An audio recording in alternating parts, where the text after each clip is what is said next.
There we go. Boy, that seems a little dark. Why is that so dark? Hmm. Was the camera catching it wrong?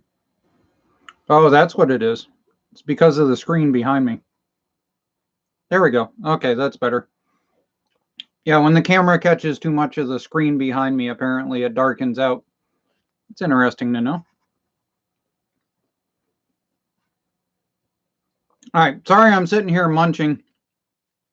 I had to go and eat something, so I didn't end up getting the shakes and stuff and all that kind of fun stuff while we're talking. But how's everybody doing? Mic check. Can you guys hear me okay?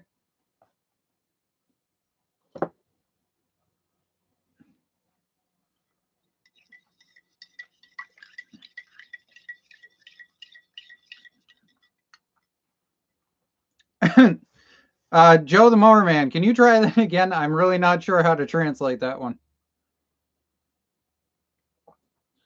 But all right, we'll see. We'll see if we can get a couple of people coming in here. I was actually telling a friend of mine today that what's really weird about all of this virus stuff, why in the world is that thing being so stupid? There we go. Maybe I need to go and up the light. But with all of this virus stuff, I was actually expecting like more people to be joining in on live chats, and it actually seems as if there's less people coming into the live chat. Normally, most of the time, my live chats usually have anywhere in the range of like 60 to 80 people or so, and most of the time now it's about 30 with this virus thing going on. So, what kind of conditions are your state in right now? Um, Here in Maine, we're actually on lockdown right now. The whole state has declared that it's going into shelter in place. So we're fully at the point where you're not allowed to go anywhere unless it's mandatory by court, or unless it's an essential job, or unless it has to do with childcare and transportation, or it has to do with going to the grocery store. And they've even decided to go and declare in grocery stores up here. The Hannaford store that's here in town it's smaller than most of your Walmarts. It's probably about half the size of your general Walmart, and they've now got a 75 people only limit as far as people going in and getting groceries and stuff right now.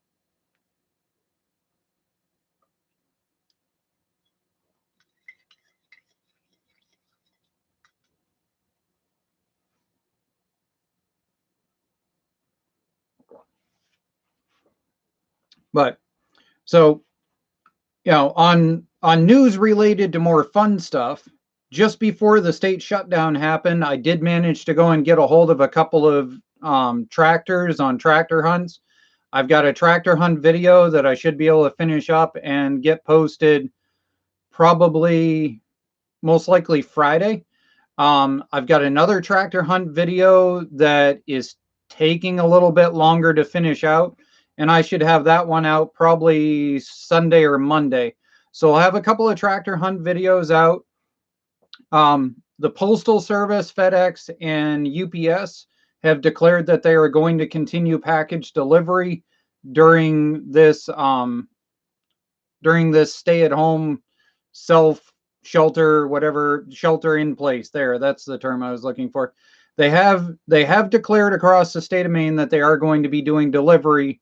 So we've got some essentially recovery machines we're going to do.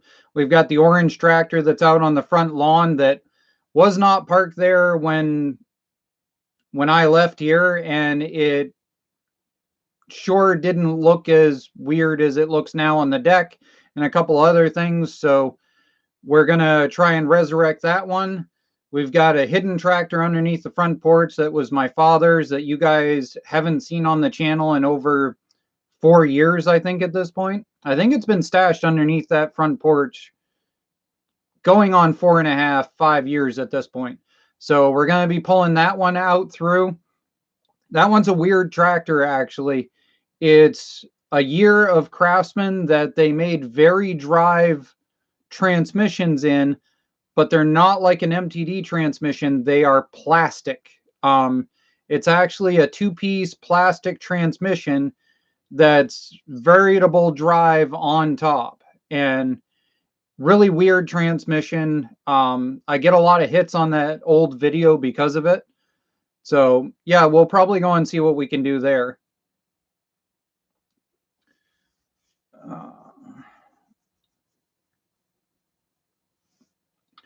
And let's see. So we've got the orange one. We've got the machine that's stashed underneath the front porch. I've got a few extra bucks stashed aside as far as the bank account is concerned, so we can keep moving a couple of projects and get a few things going up. I've got some junkyard build stuff going on. Actually, I've got a project sitting right here in progress that I'm actually working on for John, and kind of an inventor type project for something that John wanted me to build. He's had the idea for a couple of years, and I just kind of massaged it into a more practical experiment. You know, John's a very creative, inventive child, but he still is in that age where he thinks the moon in size when really it needs to be a peanut. So I've taken his idea and I've scaled it down, and we're going to see how that works out for what he was hoping we could do. And I'll take you guys along for the ride as far as that goes. We'll see whether that's a win or a fail. As far as RCG racing is concerned, I've had a lot of people get back to me about, you know, you created a racing channel and now you can't go anywhere. Well, that's true, but it's also, I can still do the drag racing mower build, and I've got a junkyard build that I've got planned for that channel also. So unfortunately, in my lockdown, it's a Class E. It's a Class E felony, and a potential of $1,000 worth of fines if they catch you running around doing things you're not supposed to on the road right now. So the last thing we're going to be doing is tractor hunting for the next 30 days. But I've got plenty of stuff around here to keep things moving.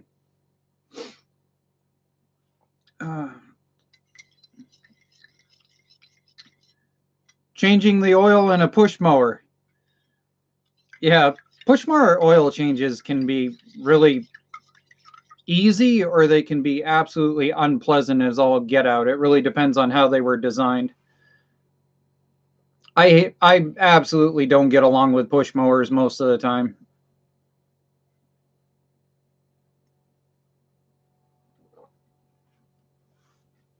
You still have the Craftsman GT OP with a side shaft. Yes, actually. That's actually going to end up in a quick little how-to video really soon here. One thing with those side shaft OPs with the 633 rear is they have a belt that, so it goes around the rear pulley like this, goes through, and goes through a right angle belt system to come up and around and then back through. And the two pulleys that are there, once they get any kind of play in the bearings, they just throw the belt and they shred it one right after another. I shredded a belt about a month ago on it while I was plowing, and I thought it was just the belt's time to go. Threw a brand spanking new Kevlar belt on there, started the machine up. I drove it 15 feet before I shredded that one. I had not realized, because that machine is loud. It is stock loud. And I just didn't realize, didn't think. I was in the middle of dealing with something else and didn't check the pulley bearings and just ate that belt right out from underneath it. So looks like we're going to have a learning experience how-to video coming up quick on that. I've got the pulleys already here. Like I said previously, ironically, I had ordered a ton of stuff. I had ordered probably probably close to $500 worth of stuff just before everything went down last summer. So it's all sitting here in order to go and build projects. So we're going to keep working through all of this virus stuff and keep everything moving.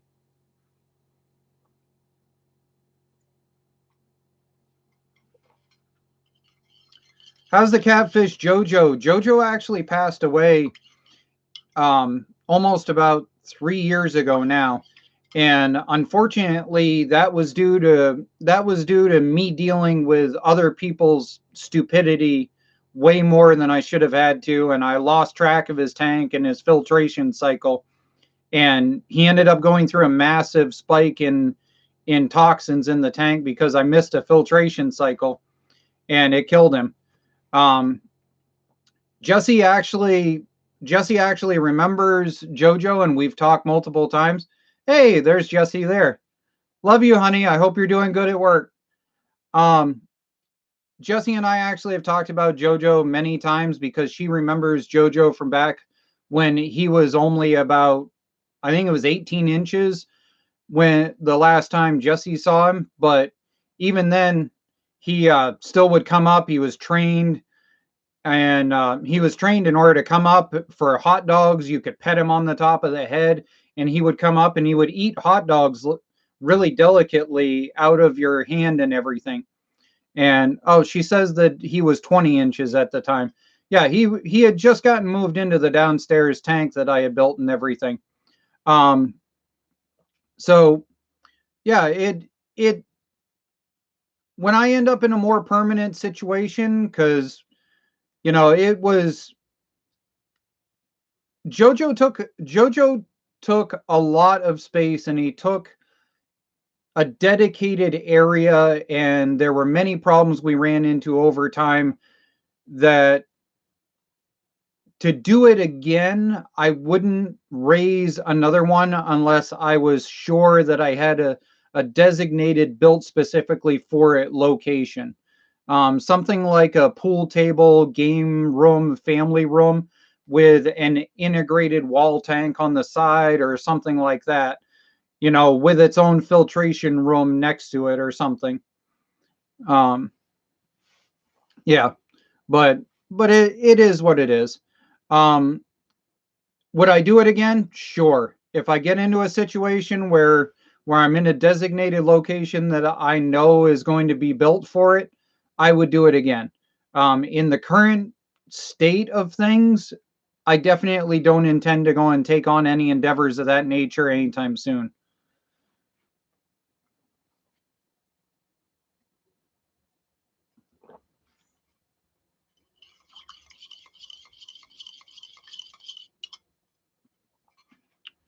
Let's see.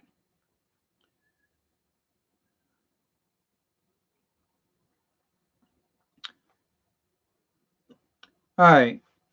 Allison Plays comes in with, hey, I have a question. What's the best vertical shaft overhead valve motor you know of for a riding mower?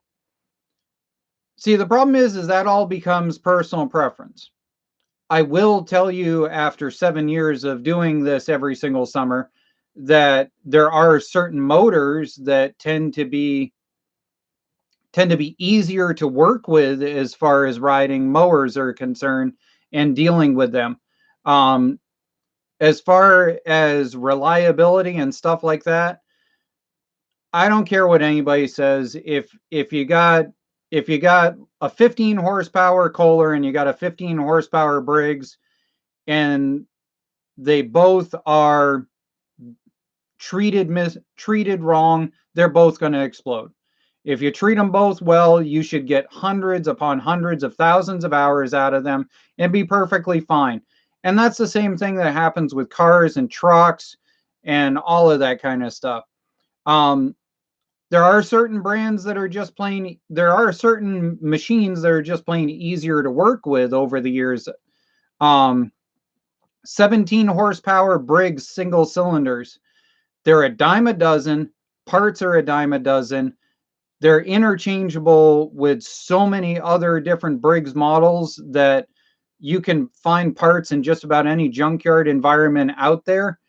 The other one that I oftentimes I get a lot of people that hate them, but when it comes to parts availability and just ease of working on, the blacktop single cylinder Kohlers, I would never put one in a mud mower. And the reason for that is the carburetors in them just do not deal with punching the gas pedal. They just do not make good mud mowers because they just do not seem to love having the gas pedal punched. A Briggs 17 horsepower, on the other hand, the stock carburetors on that thing will play all day. But if you want something simple, easy to fix, easy to find parts, the blacktop Kohlers that you find in a bunch of the late 90s, early 2000 Craftsmans and Husqvarnas and stuff like that, they're great. They work amazing for just ongoing use. But yeah.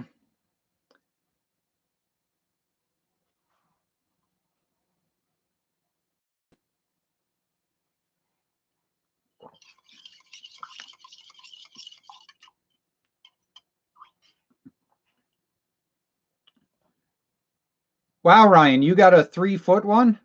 I was close. Jojo was 28 inches when he died. Unfortunately, that's another reason why I would do it differently than I did before, is I ended up with, well, politely, I was with a person at the time that ended up having a habit of throwing monkey wrenches into getting things done. And Jojo actually, I'm pretty sure due to his growth rate pattern, was stunted, and he didn't end up growing as fast as he should have. He technically, the way that they grow in normal recording on Monster Fish Keeper and a few other places, he really should have been closer to about 32 inches at the age and the time that he died, and he was only at 28. So I do believe that he did end up stunted in his younger years.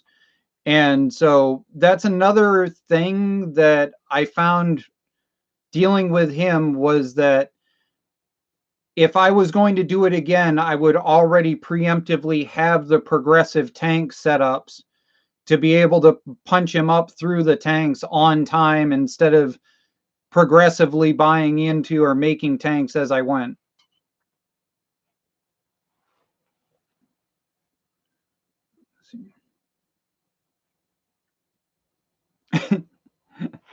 Yeah, my girlfriend just popped in about the size of the tank. It was big enough you could get in and you could take a bath. I actually numerous times would clean the tank by submerging into one side of it and scrubbing stuff. And what I would do is I would actually go out of my way to take a shower. I would take a shower and I would lightly bleach clean myself and wash everything. And I would then take a second shower after that that was nothing but just pure water in order to clean myself, and then get into the tank in order to do the cleaning. But yeah, it was an interesting situation.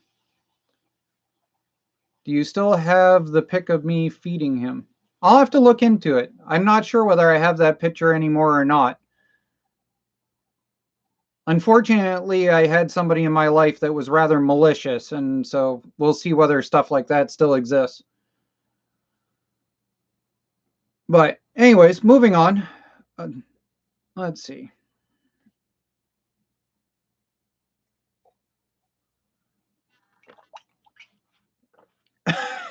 Thanks, honey. Thanks. that I really appreciate that. All right.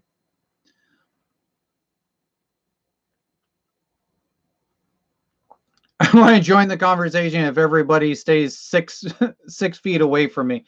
Well, you got to be at least 6 counties away. How about that one? Oh shit. Whoops. Oh, it's been a long day. I just let one slip. Hopefully the YouTube parole doesn't manage to go and catch that one. But YouTube's actually been really lax as of late, and they've had to go and really pull back because all of the YouTubers are currently bored and live streaming, producing content. Speaking of which, while we're right here, you know, I don't usually do the whole, protect myself, righteous rant, whatever type thing, but I wanted to show you guys this behind me. So I have had so many people decide to go and get a, because I flip lawn tractors in order to make an actual living. Like, yes, YouTube is great, and yes, I end up with a supplemental income from it, and I pay most of my mortgage with my YouTube income. But the real reality is I still got to eat, I still got to pay car insurance, I still got to fix things and stuff like that. So I have had so many people decide to go and be like, "Oh, you're a YouTuber. You're not affected by this coronavirus. You're doing better than ever, I bet, because you've got so many people watching your videos and everybody's stuck at home, so therefore the only thing that they're doing is YouTube." No, that's not the case at all, actually. Because what I'll do is I'll show you this behind me. See that? So that is my view count. So right here is the first of last month. Here is when the corona stuff really started being off the charts. And here is what's going on in the last 2 weeks. Okay. Here's my subscribers coming in. My normal, usual subscriber gain. Coronavirus really starts to take off. This is the same exact number of days and the same exact date and time scale. This is my revenue. This is what I'm making. That's what I was making before coronavirus. That's what I'm making during coronavirus. Because of YouTube's policies, I'm not allowed to go and show you this. Unfortunately, that's just the way that YouTube is. What I will gladly tell anybody is that I make enough to pay the mortgage without too much of an issue. So yeah, it's been crazy. I've had so many people be so rude about, "You're a YouTuber. Everybody's watching YouTube. You must be making bank right now." No, actually, most of us YouTubers, if anything, if your views aren't up as much as mine are right now, because this is when my peak season happens. This is when everybody starts to come in and they start fixing lawn tractors, and all of a sudden my how-to videos start to take off. But it's amazing how people just assume the way that they think things work. But so there's the real reality of being a YouTuber during all of this. No, we're not making bank. In fact, actually, the sad part about this right here is that it doesn't show what will happen in the next 3 days. In the next 3 days is the start of the next revenue quarter, and that will plummet to about right here for at least the next 3 days to a week. So we'll see what happens as far as that goes. But I will continue to do these live streams as long as the infrastructure of Maine continues working for all of this fun stuff going on. The next one will be in a couple of weeks, and I'm going to continue to do them every 2 weeks. Just to go and keep in mind. All right, let's see what we got going on here.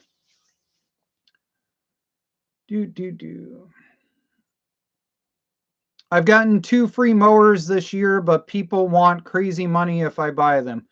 Man, I tell you what, people are insane right now. I had a guy 2 weeks ago. I posted up my usual ads that I normally post, and they're pretty straightforward. They're pretty straightforward ads that me and John are looking for project machines and stuff like that. And I do occasionally pay for machines. If you've watched my channel, you can see that I obviously pay for machines occasionally. But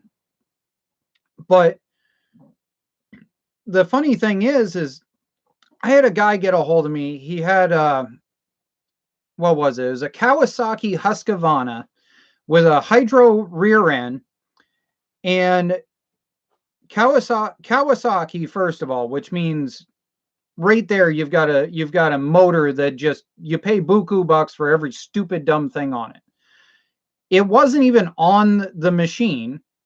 The carburetor was ripped off of it. The deck was disconnected from the machine and obviously had been disconnected for a while. And he wanted $250 for it.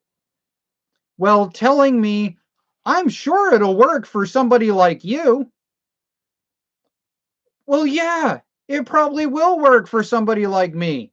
After I put it all together for like 8 hours, and after I fix whatever your moronicy managed to go and bend, mess up, mangle, or stupefiedly destroy or rip out or whatever, like, wow.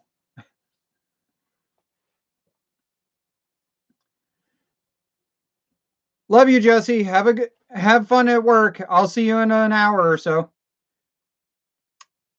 Okay, so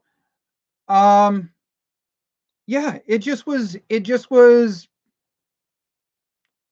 crazy. I couldn't believe it. And it's not the first one. I had a guy get a hold of me saying, "Oh yeah, I got a John Deere that would be perfect for you." I was like, "Okay, great."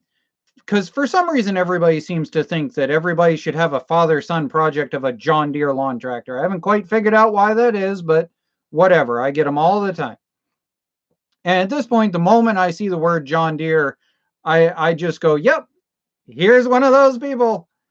Um, and he gets a hold of me, and he was like, "Okay, so I got this John Deere, and it's been sitting here for 3 years." And he sends me a picture of it, and it's got branches over the top of it. It's got grass growing up around it. You can't even make out any of the edge of the mower deck. The whole entire deck is obviously grown into the grass. There's no bloody way it's going to be worth anything. And so I'm sitting there and I'm like, okay, so here we go. Let's ask the magical question. What do you want for it? $200. Hasn't started in 3 years. Thinks the motor's blown. Nope. Sorry. You fail. Go away. Done. Done. Absolutely done. I don't get those people. And it's always the John Deere people. It's all, I got the best father son project for you. I got a John Deere. Thanks.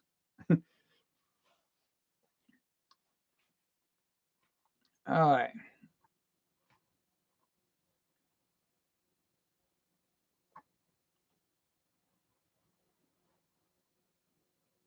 Hey Nick Shop, thank you for the kudos. How's the house cleaning going? I keep getting rained out, snowed out, and on top of that, they closed the transfer station and the nearest dump got closed. Currently, we're apparently supposed to be storing our trash, so it is what it is.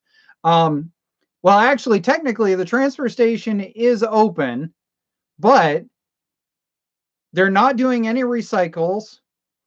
Goodwill is closed, so I can't get rid of any of the ratty clothing, and I'm not allowed to go and have a burn permit, so I can't burn anything legally. So right now, the house cleaning is thoroughly on hold due to Corona.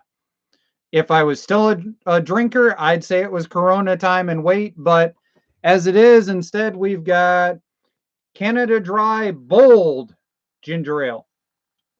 I tell you what bold means in this.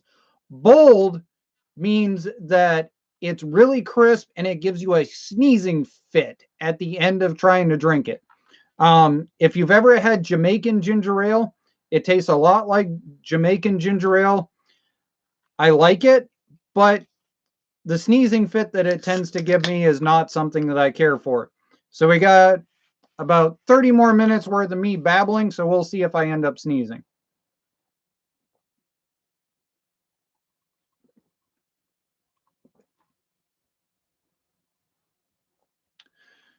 Oh yeah, and for everybody who usually asks me a question, what am I drinking in there? It is raspberry iced tea.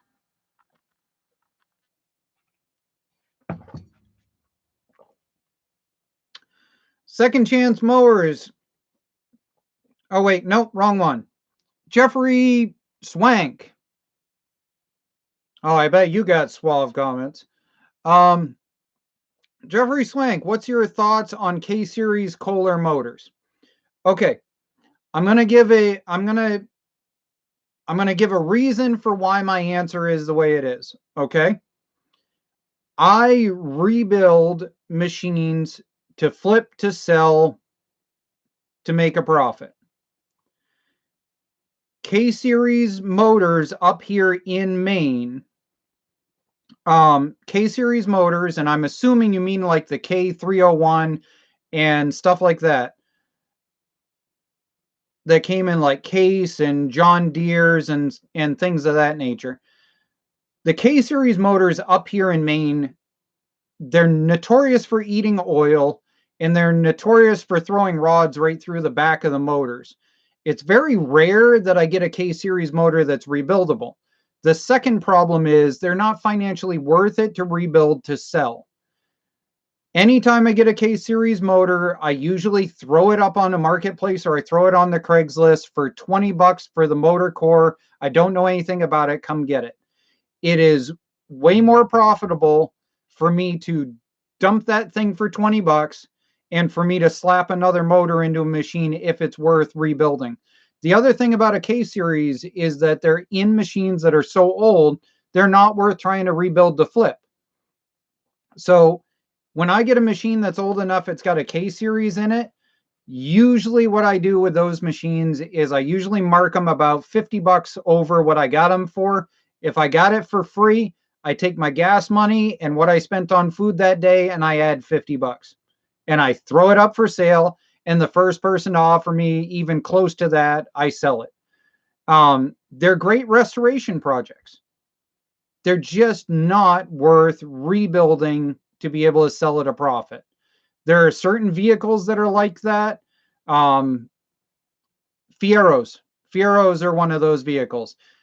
You either love Fieros, you live by Fiero, or you hate Fieros, and they're not worth anything, which means the market on them is a love only market. And that's the way I am about Kohler K Series. It's not that I don't like them, it's not that I have a reason to hate them. I just don't touch them because they're money pits that never are profitable. Kohler K Series to me is the argument of why would you decide to go and build a 4.3 liter V6 Chevy when you could swap in a 305 and gain the horsepower and turbocharge it and all that other kind of stuff. They're just not profitable to throw the money into.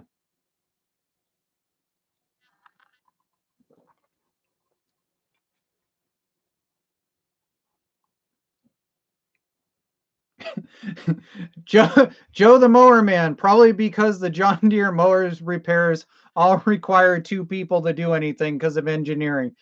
You know, I couldn't agree more. To be quite honest, I'm almost pretty sure that's the reason why it is you end up with so many Sears Suburbans that have no engine, but the transmission still in them working perfectly fine. There are just certain machines where it's absolutely horrible. Although one thing I will say is the round fender. One thing I discovered last year while I was working on machines is that the square fender yard machine MTDs, I will not bother rebuilding stuff underneath. They're worthless. But what I did discover is the round fendered yard machines, especially the green ones with the yellow hood that are meant to go and look like a John Deere knockoff. Those ones they're kind of like a front wheel drive car where the pulley system and the vary drive and the transmission are all part of one cradle. So if you pay attention on those, you can undo the shifter and about 5 bolts and the whole cradle drops down out of the machine, and you just lift it and you roll the cradle out, and you've got your transmission, your vary drive, your tensioner pulley assembly, all right there. You can rebuild your brakes right there. Never have to remove the rear tires, never have to do any other stupid stuff. You can grease the vary drive and everything, slide it back in under, drop the chassis onto it, put the 5 bolts back in, and you're done. Those I will gladly deal with at this point, because what I do now is I just drop those cradle assemblies out. I actually just picked up a machine with one of those cradle assemblies yesterday.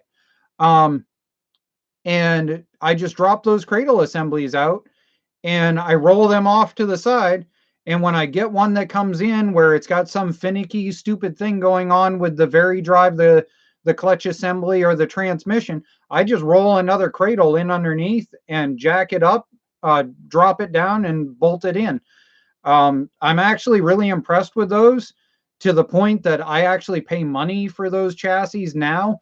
The other thing I noticed about them is Yard Machine has taken a really bad rap about their mower decks over the course of the last like 10 years. And if you watch for the rounded over mower decks that look more like a Craftsman mower deck, they're 42 inches and they're thicker gauge metal. They're not as thick as a Craftsman deck, but they're definitely not the thin gauge that they used to be on the red Yard Machines with the square fenders. So keep an eye out for that. They're actually rebuildable. They've got enough meat on them that you can actually weld to them to be able to fix. I've had really good luck with that as of late.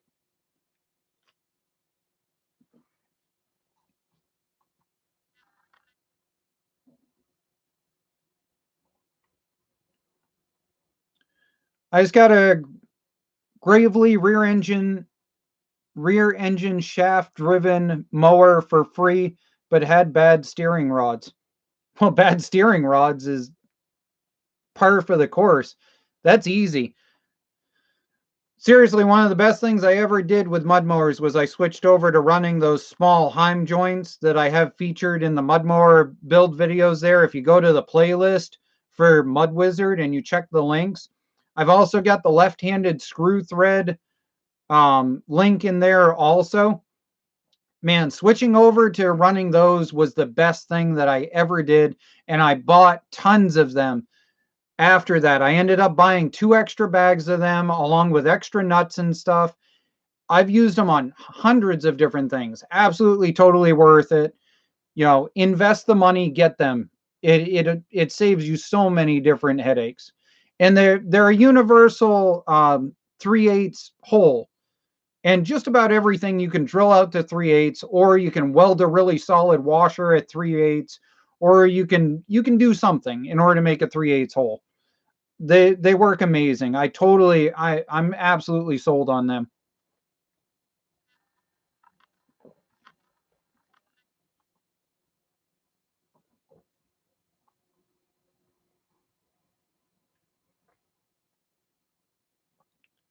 All right, let's see if I can catch up on a couple of comments here. We'll jump over the John Deere lovers. Sarcasm. That was sarcasm.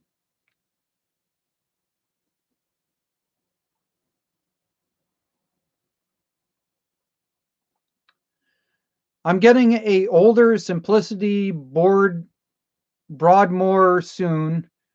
It's got a older flathead 7 horsepower Briggs. What do I think? That's a hard one. See, the problem with the 7 horsepower is that it gets kind of wonky to be able to find parts for, especially if your carburetor has problems. Because what I've noticed on Amazon and a bunch of others is that they'll list the carburetor as supposedly being okay for the 7 horsepower, but really it's jetted for 8 and up. So it tends to overfeed the 7, and that's not good. Um, what I would really honestly recommend, if it was me, okay, if it was me and I was going to use it on a regular basis and I wanted reliability, what I would actually do is I would look for um, a newer 8 horsepower Briggs and Stratton with electric start. There's an overhead valve model. They show up all the time on Marketplace and stuff like that. A lot of them even have pull start. You can find them where they were on log splitters. You can find them on the small little Toro mowers and stuff like that. The other thing that you could do is you could take that 7 horsepower and you could swap in a 12 horsepower, and then the parts would be absolutely buku at that point. Um, 12 horsepower, 12 horsepower Briggs, the parts market is just insane because they're on everything. There wasn't a log splitter, a decent sized log splitter for years that didn't have one of those on it. And so all the old timers always have parts kicking around for the 12 horsepower Briggs. The 12, the 12.5, and the 13, if I remember right, are all pretty much interchangeable with parts back and forth. And actually, I've got a 13 downstairs that it has a broken connecting rod in it, I think. I haven't torn it open, but usually when you see that nice dimple through the rear end of it, usually that's a connecting rod. Um, but we're going to tear into that at some point and see whether it's just the connecting rod and maybe do a video on doing that. I don't do much engine rebuild videos because it's not my forte and it's not something that I'm not an expert on it. I'm just a Joe Schmo, and I tend to go and stay away from them. But maybe we'll do something. Who knows? Um, I actually did order up some of those benzo aluminum welding rods, the low torch heat, whatever welding rods. If it's just the connecting rod snapped and there's enough of it left, maybe we should weld it back together and see how long it runs. Would that be good? Would you guys like that for a video? If it turns out just to be the connecting rod and there's no other internal damage, should I see if I can get the piston loose and then weld that connecting rod together using aluminum brazing rod? Aluminum propane torch rod. The benzo ones are what I ordered. They should actually be showing up tomorrow.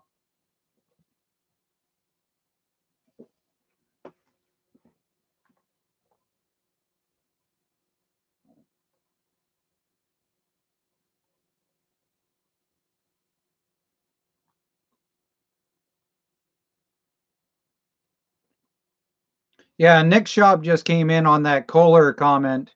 And yeah, I totally agree with you. The 14 horsepower was a right royal brute force machine, but yeah, you can really rack some costs just trying to go and rebuild them. I mean, it's not like dealing. Well, let's go back to that 12 horsepower Briggs and Stratton. I mean, your engine rebuild gasket kit is only $12 on Amazon right now. You can get a Chinese knockoff carb for 15 bucks. You can get a decent Chinese knockoff for 20, and you can get an honest to God Briggs carb for 35 if I remember right. The coil on them is $10 a piece. Um, your filter is another $5 to $7, and you can buy connecting rod with piston assembly for them for, I think it was 40 the last time I looked. I mean, you can even still buy a crank for them for 35. You could literally rebuild the entire motor for half the price of trying to rebuild one of those K series.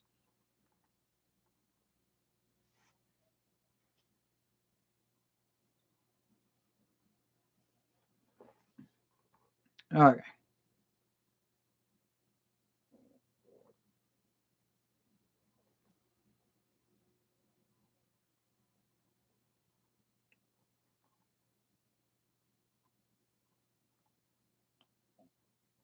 All right, let's see if we can catch up on a couple of comments here. My old airings go for 800 to 1,000 a piece on resale. So second chance mowers on your resale. I'm going to bet dollars to donuts, and please comment down below on whether I'm wrong. I'm going to bet dollars to donuts that you're below the Rust Belt of the United States.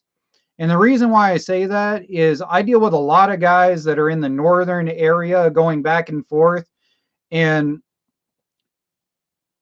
basically, if you go above the Rust Belt, unless you have a group of people that are doing pulling competitions or something like that, there is almost no market other than collectors as far as the machines go. And unless somebody's actually interested, they don't pay jack diddly. That's why John Deere's up here, they rot. They're not a collector's item up here. And we get that a lot. We get a lot of southern people end up moving up here to Maine, and they end up buying these machines and they rebuild them and they think they're going to go and sell them like they did down south, and they don't make anything, because unless somebody can manage to buy the parts really quickly online and get it up and running, they don't want anything to do with them up here. We rust everything out in a matter of 10 years most of the time.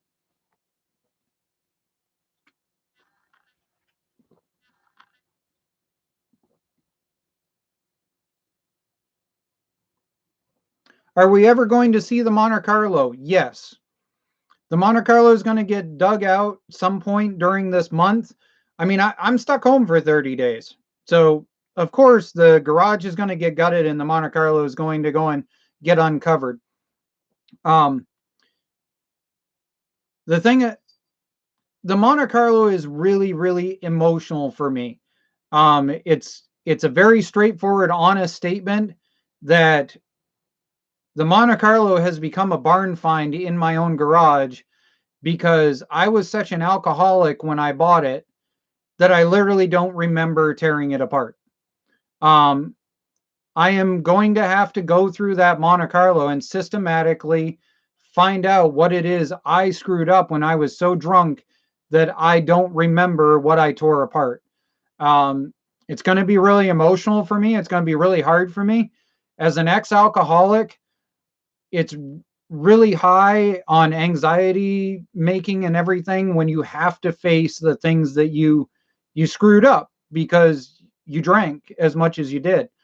That Monte Carlo is one of the very few things that I have held on to that I somehow managed to hold on to while being an alcoholic. And it pretty much only managed to stay there because I screwed it up so bad and tore it apart so drunk that I've never emotionally been able to get back to working on it. I'm not gonna lie, I totally don't intend to work on the Monte Carlo unless Jesse is home or unless John is with me, because I'm not going to emotionally be able to deal with it, digging it out and dealing with that emotion until I can get to the point that I start to make progress on it. That's me being real. I'm a very easily emotional person. That's part of the reason why I was an alcoholic. I was what they refer to as an anxiety drinking alcoholic. And basically what everybody knows is that if you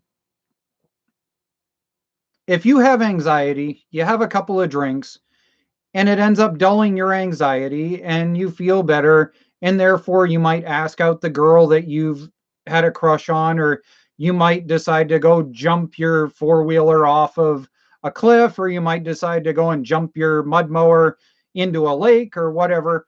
And that's the real reality of alcohol, is a little bit of alcohol will cause you to lose your anxiety.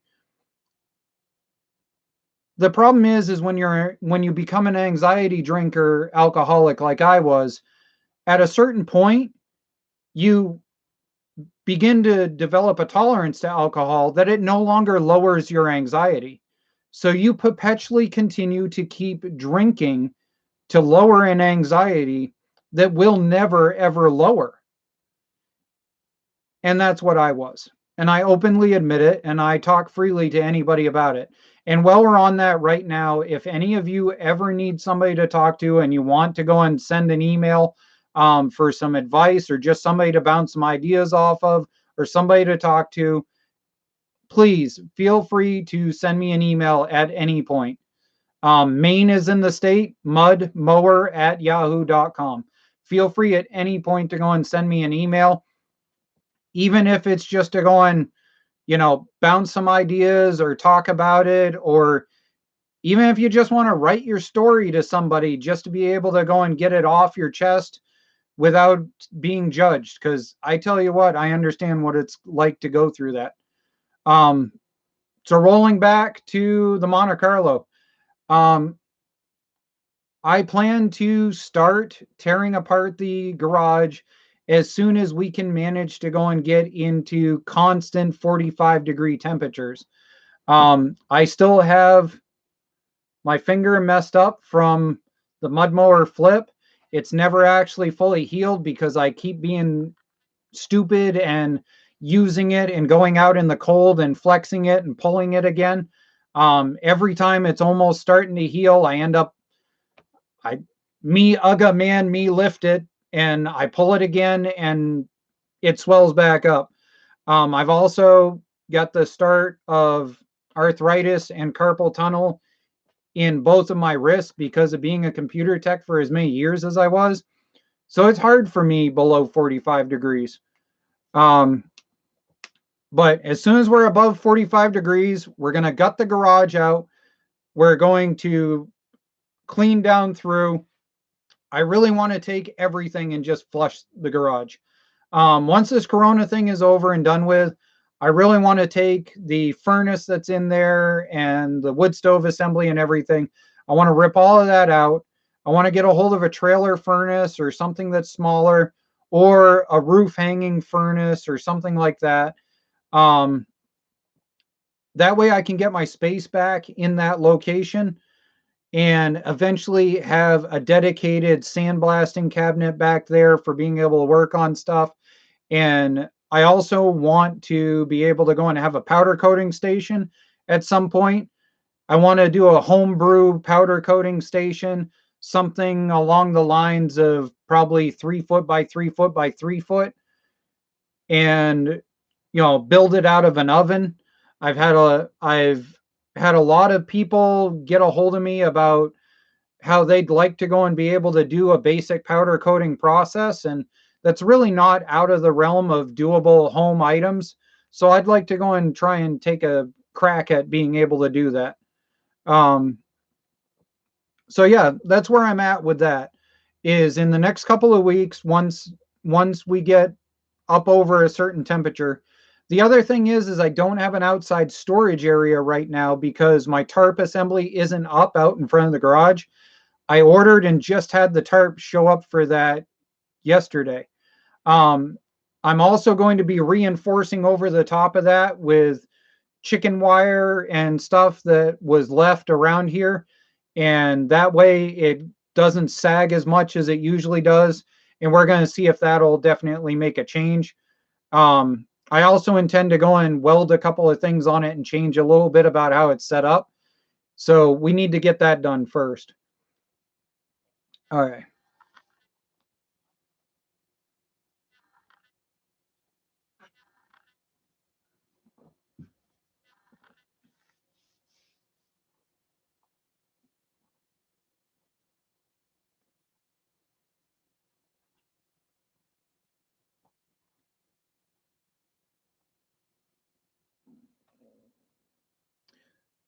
My brother had a John Deere 165 with a hydrovertical engine and side shaft trans, and you have to take the frame all apart just to put a belt on. Have you ever worked on some of the Toros? The Toros that have the really thin plastic hood that comes forward. I think they're called a 1338 Toro. they're also notorious for the deck engagement because it's just a little itty bitty cable and it snaps all the time. Two of the engine bolts are inside the C channel frame, and some dillweed decided that the belt guard system and everything needs to go and be in the way to get to them. So what you do, instead of having to tear the entire belt system out from underneath, what you do is you figure out where that bolt is and you take a 1/2-inch drill bit and you go straight through the C channel. That way you can fit the engine, you can fit a socket. That way you can fit a socket on an extension through the C channel up in order to go and hit it. And yeah, I hate those things. Absolutely hate them. They're always the ones that have the Briggs flathead in them. And stupid, absolutely stupid idea. But anyways, moving on.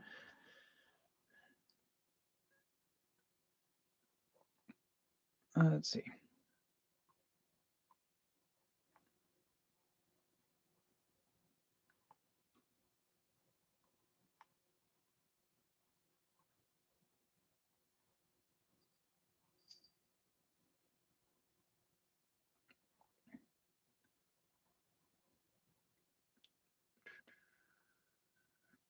Yeah, that'd be a great video. Okay, so you guys, yeah, that'd be fun to do. If it is just the connecting rod done in it, I think I will. I think I'll take some of those benzo aluminum zinc welding rods and we'll see if we can weld it back together and see how long it runs. Um, I I get those motors for free all the time, so I'm not really worried about if I blow it to smithereens. It's the external parts that are actually worth something to me. So yeah, we might try it.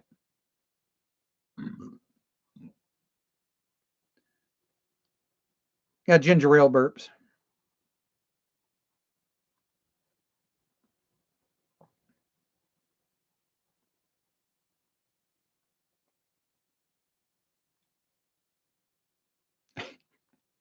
Man, you guys absolutely love John Deere, don't you? Wow, guys.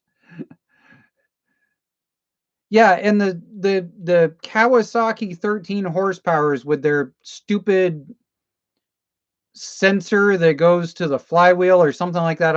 Or cam sensor. Maybe it's one of those.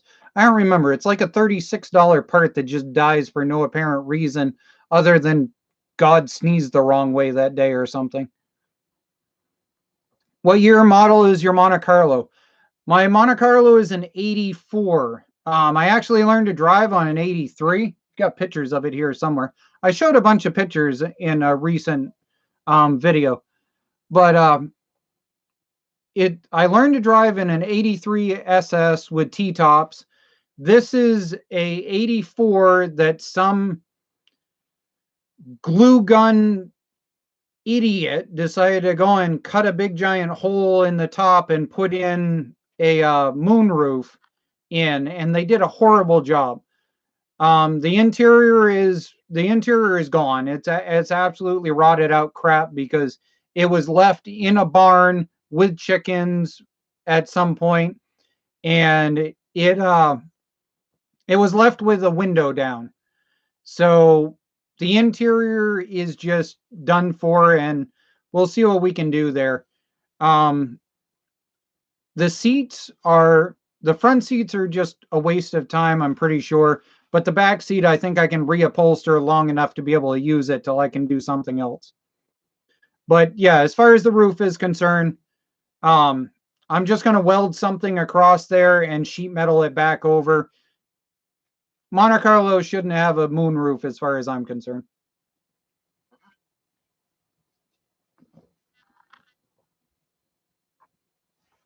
Hey, jerk of all trades. Good evening to you. You got here about 10 minutes before I'm going to go and get off of here. Or rather, I finally caught up with your message about 10 minutes before I'm finally going to get off of here.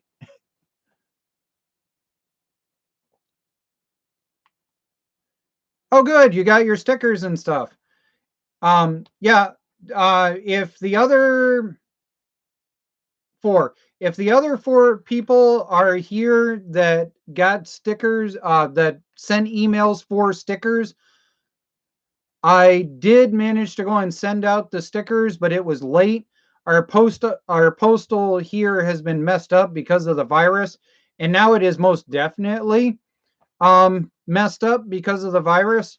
So I'm not going to be doing sticker stuff for a couple of these until I establish whether I can actually be able to go and send you guys stuff to Canada.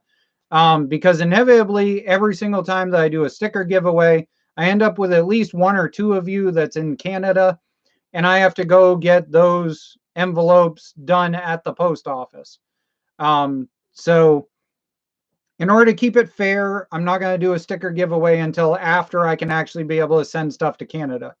I've actually sent a couple of stickers to different countries also. That gets really expensive really quick, but I promised free stickers, so I did it.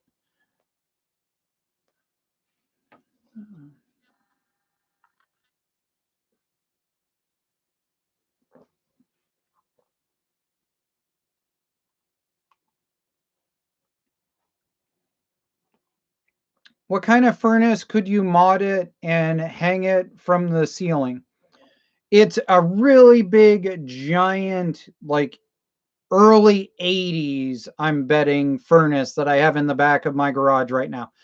Um, it is a early like 80s furnace that is rated for, I think it's rated for like 130,000 BTUs. Um, I turned that thing on and my entire garage is warm in a giant blast of air about 10 minutes later, and I shut it off. Um, it's getting old, it's getting finicky, it's doing stupid stuff. It's time to let it go on. Um, Also, there's been some arguments on a there's been some arguments in the past with junking engine blocks as to whether a furnace burner could be modified running diesel to be hot enough to melt down aluminum engine blocks to process them into ingots. I'm not talking about processing them in order to melt down and make castings. I'm talking about processing them just good enough to stockpile for when metal prices fluctuate. And I've always wanted to play with that, but I've never had a spare burner to be able to do it. This burner is finicky, and I'm not going to feel bad if I end up blowing something up while I'm messing with this burner. It doesn't owe me anything. To give you an idea, the furnace that's in my garage is the original furnace that was in the house. And when I bought the house 13 years ago, that furnace was the last service record by a certified furnace person that was taped to the side of it was from 1993. So it served its time. It most definitely deserves a retirement, but we don't let things retire here. We see what we can make them do they're not supposed to. So that's my goal. My goal is to get something that I can be able to put in that is smaller and more relative to the BTU of the area that I need. The other reason why it is I need to get the Monte Carlo situation sorted out is I want to insulate all of the wall down through there, and I want to rip all of that out and clean it up and face that wall with most likely some sort of plywood or something and have an actual working wall to be able to use. Um, right now you can right now I can boy, can't talk. Um, right now I can buy enough insulation to insulate the entire exterior walls of the garage for about $120. So it's well worth it to do and move things on as far as that goes.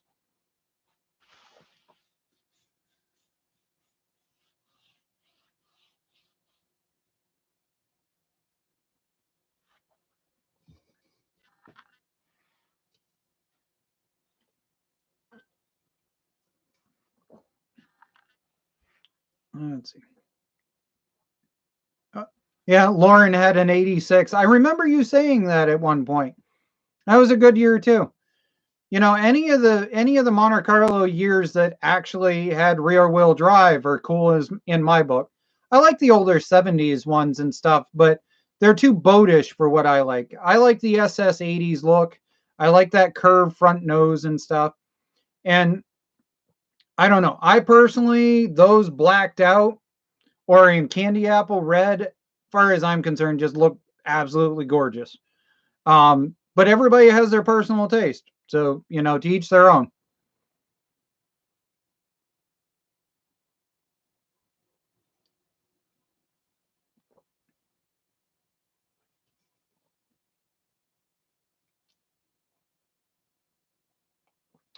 Is that a Harbor Freight coupon book behind you?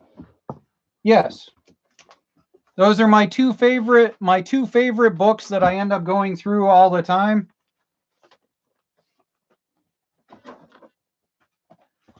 We got Harbor Freight and we got Surplus Center. I go through Surplus Center very often. Um, and the reason why I go through Surplus Center very often is because if you get onto their emailing program, they'll actually email you when they have bulk sell-offs.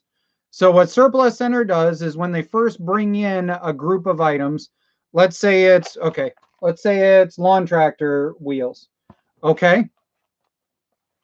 What they do is they watch your browsing history. So if you buy a couple of items, so what I've done over the years is I've bought a bunch of idler pulleys off of them.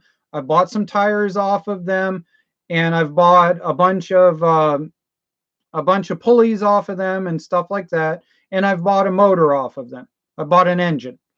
Um, so what Surplus Center does is they buy a pallet of them.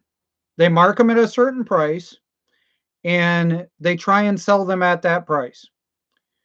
And then they mark them at another price and they try and sell them at that price, usually about 2.5, 3 months later. During the off season for that item, when they need space, they will plummet that price. What might happen to be a $25 tire during the summertime is all of a sudden out of nowhere a $12 tire. So if you pay attention to items that you constantly are using in your shop or items that are hard to get a hold of or things like that, during the off season on Surplus Center, if they have it, they plummet the price and it's really worth picking up. So it's a good company to work with. And I do Harbor Freight on a regular basis. You guys have seen a lot of stuff. Actually, you guys haven't seen it on video, but I don't think I've had it on video.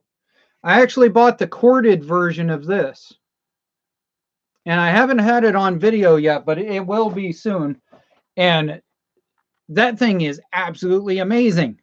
It will throw you. No ifs, ands, or buts. I have put it on a couple of different things now, and it'll definitely latch on and throw you for a loop. So that'll eventually be in a video at some point, just so that you guys can see it. It is big, it is gaumy and hard to deal with sometimes, but it's worth it. Unfortunately, after having as many tools stolen as I did, I'm gonna have to go and just work with what I can get a hold of for a while.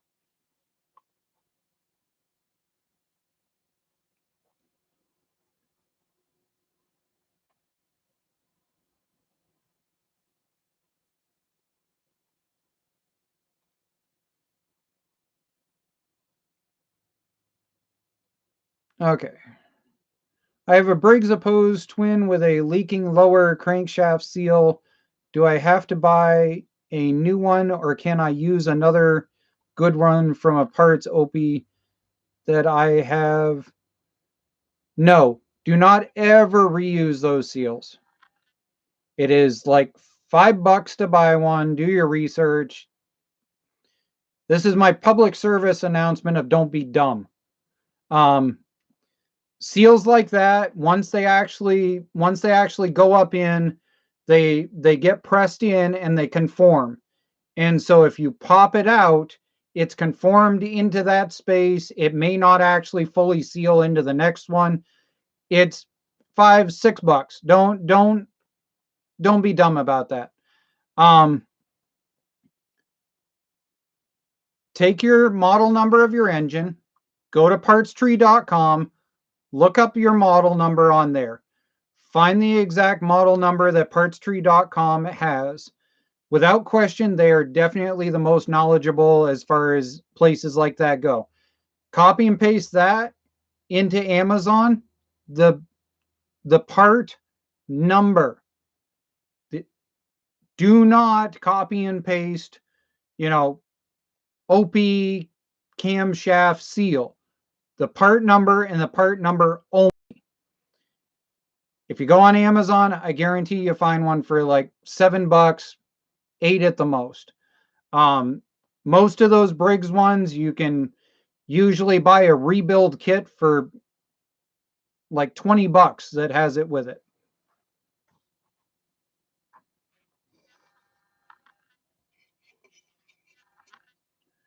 Tim's flipping tractors. My V-twin is running rough tonight, snappy and backfiring, but still runs. Know what it could be possibility? See, snappy backfire is usually either timing or it's running so leaned out in the carburetor that you're actually ending up with gas fire back. The other thing you could do is you could have a stuck valve. I've seen that happen before. So double check your valves, double check your timing key, and if all else fails, double check your carburetor and make sure it's not leaning out.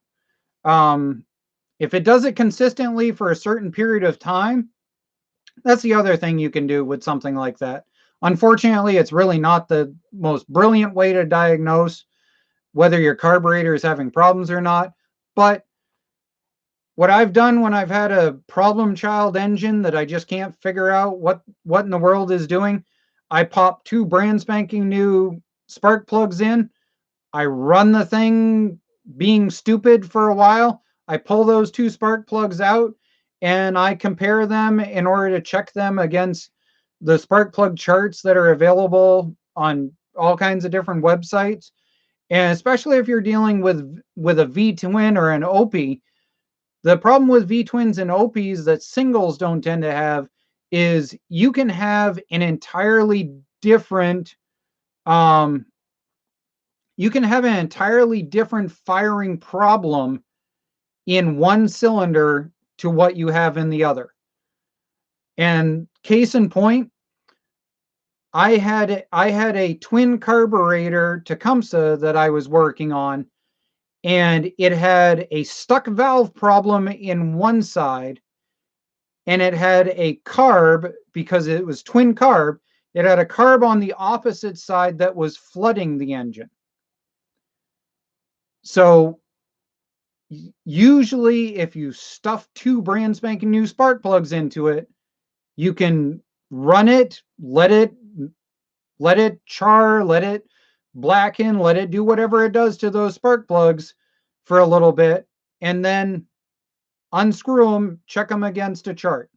It's not a perfect way to do it. It is not the right way to do it, but occasionally it'll give you that little bit of information. It only started on choke tonight, even after warming up. Yeah, you've got a carburetor problem. If it only starts on with the choke on, you've got a carburetor problem most likely. Most likely you got a jet that's probably partially stuck, which is why it only starts on choke. Because you got to remember, your choke is limiting your air to fuel ratio. And because you're trying, when you choke, you're attempting to have less air, more fuel. And so if it's only running when you're bringing that down, then you're finally hitting an air to fuel ratio that'll fire. Here's what I would do. Okay. Take that motor, get it up and running, take a rag, and you need a soft rag. Take a rag, like a soft rag, like a puffy sock works, anything like that. Get it running, have it at full throttle, slam it right over the top of the entrance to the carb.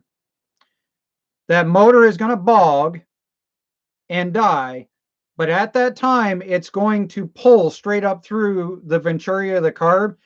A lot of times it'll pop that plug right out. It'll pull whatever it is for stupid stuff that's in there. That is my favorite trick with 12 horsepower Briggs, the flatheads that have the independent carburetors instead of the one piece. I get them all the time because they got a really big jet in them. They will continue running, but they'll lean out and they'll only run when you choke it. So you pull off the intake, you get it running as fast as you possibly can at full throttle, and you slam a sock over the end of it with your hand. The one warning I'll give you is sometimes they'll backfire through when you do that. So make sure it's a thick enough cloth that when you slam it over the top of that, that if it does backfire through, it's not going to go through the cloth and burn you. Okay. But that's a really old trick. They used to do it on cars. They used to do it on trucks. They used to pressurize vehicles that way all the time. And occasionally it'll pop loose whatever it is going on inside of that carburetor.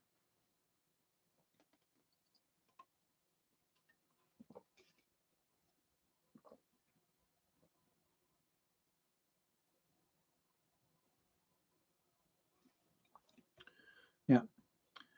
All right, guys. Let's see. All right, guys. Well, I'm going to call it here. If any of you still have more questions that you want to go and post up, you are always willing. You are always welcome. There we go. Man, I can't talk tonight. You're always welcome to go and send me an email. You're always welcome to go and get a hold of me through the Facebook page Messenger. I check that about once a day on a regular basis. Hey, old school. It's just kind of a little bit of everything tonight. You're welcome to go and send me any kind of communication. Please, please be understanding that I do like to go and have a personal life. So do not send it to my personal Facebook page. I will just plain ignore you. And please do not send it directly to my my Instagram feed. I get irritated enough with Instagram going off for every stupid thing that possibly can go off on it.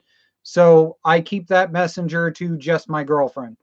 But there's plenty of ways you can send me a message. So everybody have fun and stay safe. And we got tractor hunt videos coming up this week. Have a good day.